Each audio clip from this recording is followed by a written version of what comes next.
Hello বন্ধুরা, স্বাগতম আমাদের চ্যানেল ড্রিম টু সাকসেস এ।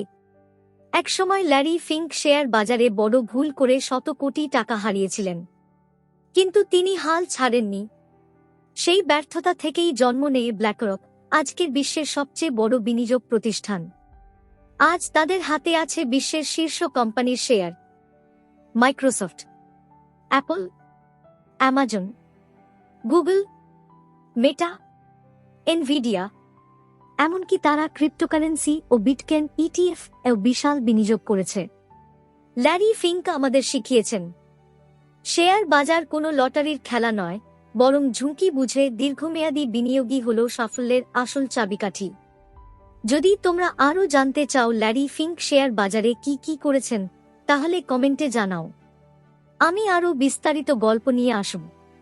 আর ভিডিওটা ভালো লাগলে লাইক দাও, কমেন্ট করো, বন্ধুদের সাথে শেয়ার করো এবং নতুন অনুপ্রেরণামূলক গল্প পেতে আমাদের channel dream to success A subscribe করো।